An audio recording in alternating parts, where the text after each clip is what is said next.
Maka aku menjawab, "Ah Tuhan Allah, sesungguhnya aku tidak pandai berbicara, sebab aku ini masih muda."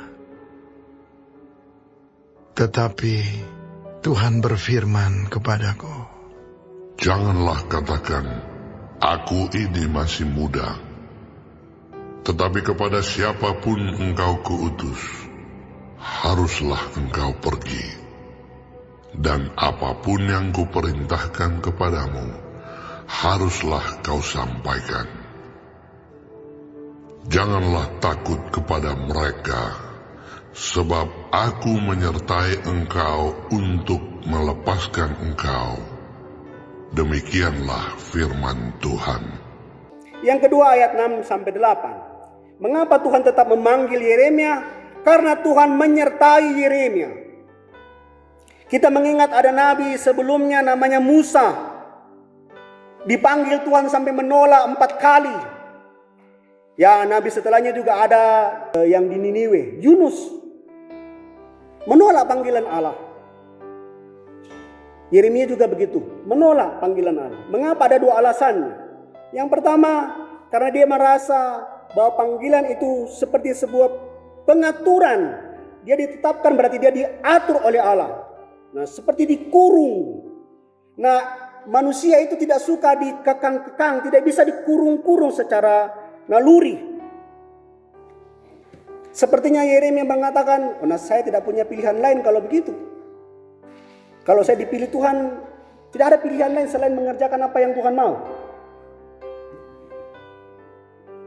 Nah, itu bertentangan dengan tabiat kita manusia. Manusia itu ingin bebas, manusia ingin merdeka, manusia ingin melakukan apa yang dicintainya. Pertanyaannya, karena kita telah dipilih Tuhan, sekarang apakah dan bisakah saya dan semua saudara-saudara, Bapak Ibu sekalian, taat dengan aturan Tuhan? Karena kita sudah dipilih oleh Allah. Kita dipilih menjadi pendeta. Kita dipilih menjadi penatua, diaken. Kita dipilih menjadi orang tua. Kita dipilih jadi pemimpin. Pertanyaannya, bisakah kita sekarang taat kepada aturan Tuhan? Bukan dengan kehendak kita sendiri. Karena yang kedua ialah karena apa yang diterima oleh Yeremia itu berarti tugas yang diatur oleh Tuhan. Itu bukan pekerjaan yang enak. Tugas yang diatur Tuhan itu pekerjaan yang menyakitkan. Sementara Tuhan menginginkan seorang manusia, seorang laki-laki, seorang pria yang punya hati yang lembut. Lembut untuk pelayanan. Apalagi ini mau mengatakan kepada orang Israel penghukuman. Nah, Nabi Yeremia itu disebut Nabi yang meratap. Pekerjaan menjadi majelis gereja, pendeta, penatua, nyaman? Tidak nyaman? Apalagi pendeta. Pekerjaan menjadi orang tua nyaman? Tidak nyaman. Itu berat. Kita bisa ragu dengan diri kita sendiri. Bisa. Karena bisa jadi besok atau lusa kita berbuat salah. Kita memang tidak sempurna seperti yang dikatakan di poin pertama tadi. Bahkan terkadang tidak ada yang lemah lembut dari kita. Terkadang malah yang terjadi sebaliknya. Hati kita dikuasai dengan amarah. Tapi Tuhan bilang begini kepada Yeremia. Jangan katakan aku masih muda. Jangan katakan aku masih muda Yeremia, karena Allah memakai Daud yang masih muda. Yang masih merah pipinya mengalahkan Goliat. Jangan katakan aku masih muda karena Allah memakai Yohanes dan memenuhi dengan Roh Kudus. Jangan katakan aku masih muda karena Allah memakai Timotius mendampingi Rasul Paulus. Dan banyak orang-orang muda di dunia ini yang dipakai oleh Tuhan membawa perubahan. Bukan berarti orang tua tidak mampu lagi, tidak. Bukan begitu maksudnya. Maksudnya ialah Tuhan memakai semua kita karena Tuhan sudah memilih dan menetapkan kita. Yeremia dalam kehidupannya ditertawakan. Yeremia dalam kehidupannya disiksa. dibunuh. 40 tahun Yeremia melayani, 40 tahun dia tidak disuka orang. Ya pernah diingatkan sama mentor saya sebelum jadi pendeta, bahwa tidak mungkin kau disukai 100% orang dalam jemaat.